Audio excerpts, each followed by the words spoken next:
चलिए एक और सफलता की दास्तान सुनते हैं जो थोड़ा अलग तरह की है। ये कहानी है महाराष्ट्र के धाड़े शहर की रहने वाली स्वप्ना वाद की। उन्होंने एक स्टार्टअप को बढ़ाने में मुद्रा लोन का इस्तेमाल किया। अलग इसलिए है क्योंकि स्वप्ना अच्छी खासी पढ़ी लिखी है, एमबीए है और उनका बिजनेस मॉडल भी थोड़ा मॉडर्न है। जी हाँ, स्वप्ना वाघ ने 2012 में देसी टॉय नाम से एक स्टार्टअप शुरू किया था, जिसमें वो भारत के पारंपरिक खिलौने और खेल बेचती थी। आइडिया ये था कि आजकल के टेक सेवी बच्चों को हमारी पुरानी पीढ़ी वाले खिलौने जैसे लकड़ी के लट्टू, बाटी, गिल्ली डंडा, 25 गेड़ी, इन सब से परिचित कराया जाए। स्वप्ना जी खुद बहुत क्रिएटिव हैं और उनका विजन था कि देसी खिलौनों को फिर से पॉपुलर बनाया जाए। वाह, सुनकर ही दिलचस्प लग रहा है। देसी खिलौने, देसी गेम्स, यानी डिजिटल युग में पुरानी परंपराओं का वापस लाना। बिल्कुल, स्वप्ना वाघ ने एमबीए किया था और कुछ साल पहले कॉर्पोरेट नौकरी भी की थी, लेकिन उनके अंदर कुछ अपना करने का जुनून था, तो उन्होंने अपनी सेविंग्स लगाकर एक छोटा सा कियोस्क से शुरुआत की, फिर एक दुकान खोली और साथ ही ऑनलाइन प्लेटफॉर्म पर भी अपने देसी टॉय बेचने लगी। धीरे धीरे उनका बिजनेस बढ़ने लगा, लोग खुश होकर ये सामान खरीदने लगे। लेकिन जैसे जैसे डिमांड बढ़ी, उन्हें एहसास हुआ कि अब और पूंजी की जरूरत है। नए खिलौनों का स्टॉक लाने के लिए, अपनी वेबसाइट सुधारने के लिए और मार्केटिंग के लिए। यही मोड़ होता है जहां ज्यादातर स्टार्टअप वाले या तो किसी इन्वेस्टर की तलाश में रहते हैं या फिर परिवार से उधार ले लेते हैं। स्वप्ना जी ने क्या किया? स्वप्ना ने सोचा कि बैंक से लोन लेना बेहतर रहेगा बजाय किसी इन्वेस्टर को अपनी कंपनी का हिस्सा देने के लिए। उन्होंने अपने बिजनेस के सारे डॉक्यूमेंट तैयार किए, पिछले सेल्स के record, profit loss statement, future projection, और सीधे एसबीआई के एसएमई सेंटर पुणे पहुंच गए।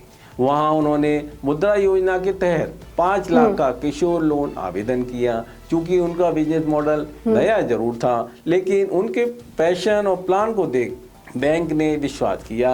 कुछ ही समय में 5 लाख का लोन उन्हें मिल गया, एक कैश क्रेडिट फैसिलिटी के रूप में, यानी जरूरत के हिसाब से खर्च करने की सुविधा, जो कि मुद्रा कार्ड के जैसा होता है। 5 लाख रुपए एक स्टार्टअप के लिए उस दौर में काफी अच्छी रकम थी, खासकर जब बिना किसी को कंपनी के हिस्सेदारी दिए मिल रहे हों।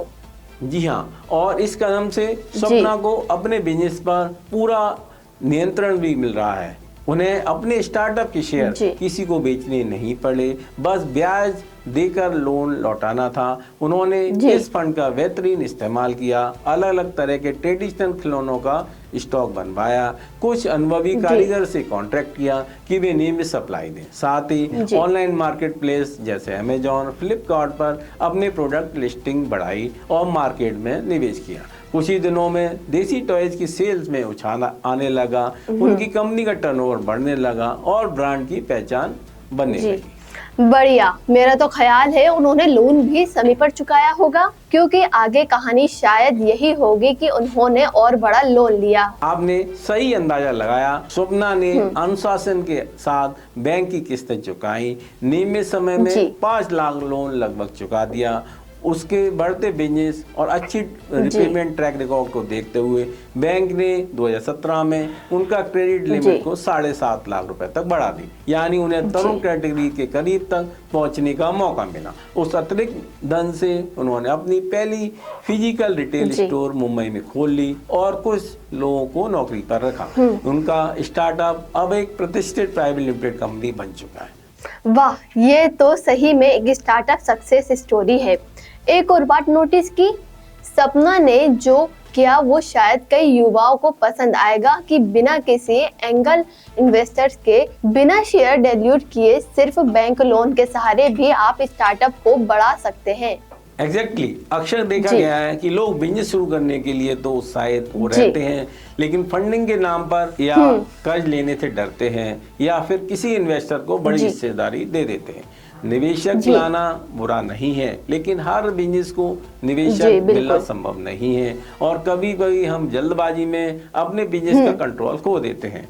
सपना वाग का वाकई। उदाहरण दिखाता है कि अगर आपका बिजनेस मॉडल ठीक है और मुनाफा कमा सकते हैं तो बैंक पर भरोसा करें, टाइम से लोन भरेंगे तो बैंक दोबारा भी देगा और आपका मालिकाना हक 100% आपके पास रहेगा। एब्सोल्युटली। उप्स, सॉरी, गलती से बीच में अंग्रेजी बोल दी। मेरा मतलब बिल्कुल सही। स्वप्ना जी का उदाहरण सुनकर यकीनन बहुत से पढ़े लिखे उद्यमियों को ये प्रेरणा मिलेगी जो सोचते हैं सरकार की योजनाएं शायद सिर्फ गरीबों के लिए है। नहीं, ये योजना हर उस शख्स के लिए है जिसके पास आइडिया है और कुछ कर दिखाने का जज्बा है। ठीक कहा आपने। मुद्रा योजना ने गली के ठेले वालों से लेकर जी। IIM ग्रेजुएट उद्यमी तक सबकी मदद की है। बस जरूरी है कि आपको अपने काम पर भरोसा हो और कर्ज लेकर मेहनत करने जी। का इरादा हो। सपना वाग और नीतू चमन दोनों अलग पृष्ठभूमि से हैं, मगर दोनों में एक चीज जी। है, दृढ़ इच्छा शक्ति, और उन्हें पंख दे दिए उड़ने के लिए। वाह, मजा आ गया। आज तो एक नहीं दो कहानियां सुन ली। एक तरफ नीतू जी जिन्होंने मुश्किल हालातों से लड़कर अपना डेयरी बिजनेस खड़ा किया, दूसरी तरफ स्वप्ना जी जिन्होंने अपने सपनों को पंख दिए। दोनों ही कहानी सुनकर मैं तो काफी प्रभावित हुई हूँ। उम्मीद है श्रोता भी नोट कर रहे होंगे कि इन्होंने ऐसा क्या किया जो खास था। उन्होंने मदद मांगने में हिचकिचाए बिना पहल की और कर्ज लेकर उसे सही जगह लगाया। दिल लगाकर मेहनत की, नतीजा सबके सामने है।